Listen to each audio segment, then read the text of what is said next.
Hello, Kaitek. So eto na naman another project ni Boss Master. Ayan, gumawa siya ng mga hose, daluyan ng tubig. Ayan. Ayan, para diretso doon sa swimming pool ng mga itik na maliliit. Tapos may kanto dito. Ayan. Ayan. Diretso doon sa dalawang drum. May naka-standby na drum dyan.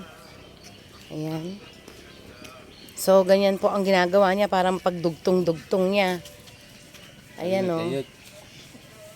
Kaya po niya nilalagyan ng ganyan. Ayan, yung parang ganito. Kaya niya nilalagyan ng ganyan para po madali lang din siyang hugutin kapag po hindi na kailangan. Ayan yung ganyan, Tapos, ayan, dudugtungan niya ng yung malambot lang na hose kasi PVC ito, medyo matigas. Ayan. So, ganyan yung ginagawa niya para lumuwang yung butas at maipasok niya doon sa PVC.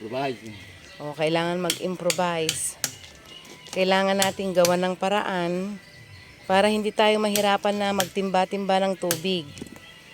Ayan, pag binuksan natin yung malaking water tank doon, ayan, diretso na agad yung tubig sa mga dapat nilang kalagyan. Ayan. Dahil nakakapagod naman po ang magbuhat ng tubig. Sige, pakita ko sa inyo kung gaano siya kalayo. Ayun, yung water tank natin, ayun, andun siya sa pinakamataas. Ayun, ayun. Ayan, so ayan yung iniigiban naming drum andun sa sasakyan. 10 ganyan ang iniigiban namin gabi-gabi.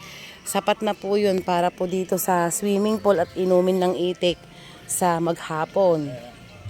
So ayan, lagyan natin siya ng hose na yun na flexible. Kumbaga pwede siyang palikuli-kuga.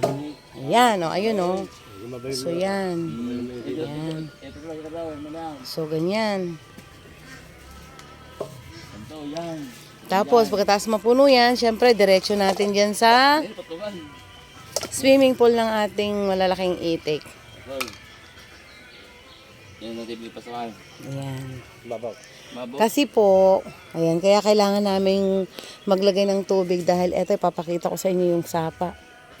Wala pa siyang tubig So ayan yung mga itik natin na nandito sa farm. Ayan Ayan yung sapa dito sa baba. Ayan wala pang dumadaloy na tubig. Nagpondo naman siya kagabi kasi umulan nung medyo malakas din. Ayan, may konti naman. So yan. Kaya kailangan natin gawa ng paraan na hindi tayo mahirapan magbuhos at maglagay ng tubig. Yan. So ayan. Ayan. Kaya yan si Boss Master maparaan talaga ito Lahat kayang gawa ng paraan para sa ikabubuti ng itik. At hindi ikakapagod ni Uncle Cardo ang aming mayordomo dito sa itik. Ayan, kailangan ayan ganyan natin para lumaki yung butas nung hose. Leader kasi ng Boy Scout daw nun si Kagawad kaya kwan. Maraming alam. Ayan. Basta gagamitin mo lang yung utak mo. Lahat may paraan. Basta gusto. Lahat mapag-iisipan. Yan. Di ba? Perfect. Papunta dun sa ating swimming pool. Ayan. Magaling ka. Hindi mo naman ginagamit yung utak mo. Wala din. Kailangan magsama yung sipag at galing. Yan. Kapag halimbawang yung drum lang ang lalagyan ng tubig, tatanggalin lang yan. Hindi tatanggalin. Ay, hindi na ba? Ay, oo nga pala, hindi na kasi pwede na palang palikuli ko dahil mas malambot yung hose na nilagay na yan. Ayan. Try. Okay, so let's try it. Ayan, try na natin. Uncle Cards, okay na ba? Ayan. Pwede na natin yung i-adjust yung timba. Ayan, yun. Ayos na. Okay na. Tapos tingnan mo nga kung abot siya doon. Okay na yan. Tapos doon sa may swimming pool.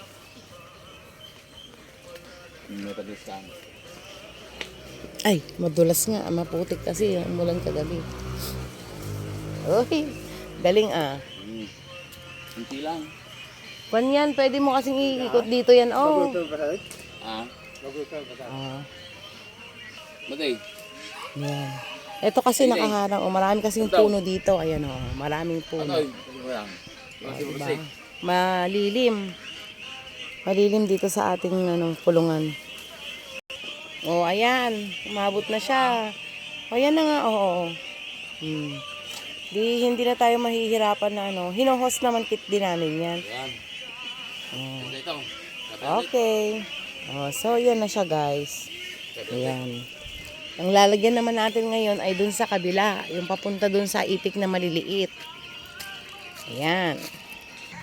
O, eto naman. Yung papunta dun sa swimming pool ng maliliit natin na itik. Ayun dun oh. Kasi meron naman silang dati na hose. Pero hindi, ayan oh. O, ayan, pinagdugtong-dugtong lang namin na yan. Ayan. So, eto, mas maganda na eto. Para isang na lang siya. Pag inopen namin yung water tank doon, punta na siya doon. Tapos, didiretso na rin siya dito. Pagkaraandaan. O, diba? Para mas mabilis ang trabaho natin. May misa na lang. Kahit mag-isa yung tao dito na nag-ooperate, kaya niya nang gawin lahat. Habang nagpapatubig siya, pwede siyang maglagay ng pagkain ng itik. So, yan po ang ating project. Yan po ang matalinong pag-iisip ng ating boss master. Yan, mga kaitik.